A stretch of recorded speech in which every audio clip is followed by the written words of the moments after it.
یہ امریکہ میں پیش آنے والا ایک حیرت انگیز واقعہ ہے۔ کرس کوبیل اور اس کی اہلیہ لوری امریکی شہری ہیں۔ ایک مرتبہ لوری اپنے 3 بچوں کے ساتھ اپنی چھوٹی سی کار میں ہائی وے پر محض سفر تھی۔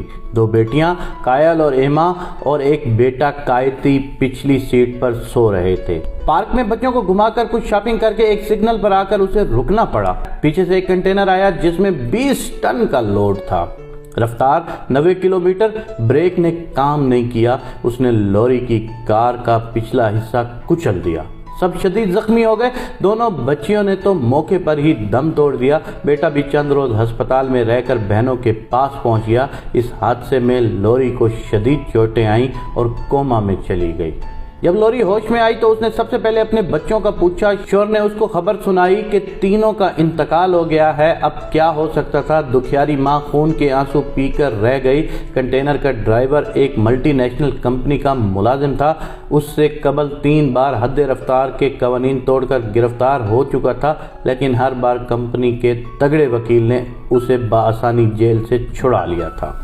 اس بار بھی وہ گرفتار تو ہو گیا، لیکن سزا شاید ہی ملتی۔ اب کریس اور لوری، جن کی دنیا پہلے سے لٹ چکی تھی، وہ پارکوں میں لوگوں کو اپنے بچوں کے ساتھ کھیلتے دیکھتے تو ان پر غموں کے پہاڑ ٹوٹ پڑتے۔ لوری کی جب بھی کسی بچے پر نظر پڑتی یا پڑوس کے گھروں سے بچوں کی آوازیں آتی تو وہ خود بھی بچوں کی طرح رونے لگ جاتی۔ غموں کا مارا یہ جوڑا کیا کیس لڑتا۔ وکیل کے اخراجات اٹھانے اور عدالتوں میں چکر لگانے کی بجائے انہوں نے معاملہ اللہ کے سپرد کرنے کا فیصلہ کر لیا کہ وہی بہترین بدلہ دینے والا ہے۔ پھر کنٹینر کا ڈرائیور خود بھی 3 بچوں کا باپ تھا۔ لوری نے کرس سے کہا کہ ہمارے بچے تو ویسے بھی جنت میں پہنچ گئے ہیں، اب اگر کیس لڑیں تو ان کا نعم البدل دنیا میں نہیں مل سکتا۔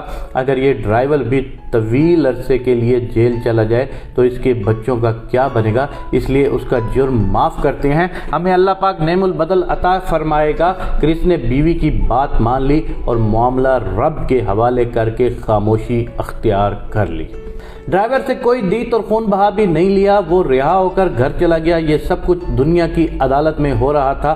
ایک عدالت عرش معلیٰ پر بھی سجی ہوئی تھی جس کا قاضی یہ سب دیکھ رہا تھا۔ اب وہاں سے فیصلہ ہونے کی باری تھی۔ چونکہ حادثے سے لوری بری طرح زخمی ہوئی تھی، اس لیے اس کے دوبارہ ماں بننے کا بظاہر کوئی امکان نہیں تھا، لیکن رب جب چاہے تو تمام ظاہری اسباب فیل ہو جاتے ہیں اور اس کی چاہت عملی صورت اختیار کر لیتی ہے۔ ابھی 6 ماہ ہی گزرے تھے کہ لوری کچھ بیمار سی ہو گئی۔ جب میڈیکل چیک اپ کرایا تو معلوم ہوا وہ امید سے ہے اور 3 جڑواں بچوں سے حاملہ ہے، وہ بھی 2 بیٹیاں اور 1 بیٹا۔ جب دینے والا دینا چاہے تو اسباب بھی آسان فرما دیتا ہے۔ چنانچہ 3 ماہ بعد لوری نے نارمل طریقے سے جیک، ایشلی اور ایلی کو جنم دیا۔ نہایت عجیب و غریب بات یہ ہے کہ تینوں بچے اپنے مردہ بہن بھائیوں کے ہو بہو مشابہ ہیں، ان میں ذرا برابر بھی فرق نہیں۔ اشکی اپنی بہن ایما کی اور ایلی کائتی کی ہو بہو کاپی ہے، جبکہ جیک تو بالکل ہی ایسا ہے گویا کائل نے دوبارہ جنم لے لیا ہو۔ صرف شکل و صورت ہی نہیں بلکہ اعداد و اطوار، انداز گفتار، حتیٰ کہ احساسات بھی مرے ہوئے بہن بھائیوں جیسے ہیں۔ ڈرائیور کو معاف کر کے معاملہ رب کے سپرد کیا تو اس نے پھر سے لوری کے آنگن کو بلبلوں کی چہک سے بھر دیا۔ اسے اپنے مردہ بچوں کا غم بھلا دیا۔ لوری کا کہنا ہے کہ ایسے لگتا ہے کہ اللہ تعالیٰ نے میرے مردہ بچوں کی روحیں ان جڑواں بچوں میں رکھ کر انہیں مجھے لوٹا دیا ہے۔ میں اپنے رب کے اس کرم پر بہت ہی خوش ہوں۔ بے شک نیکی ضائع نہیں ہوتی اور صبر کا بدلہ اللہ تعالیٰ دنیا میں ہی عطا فرما دیتا ہے۔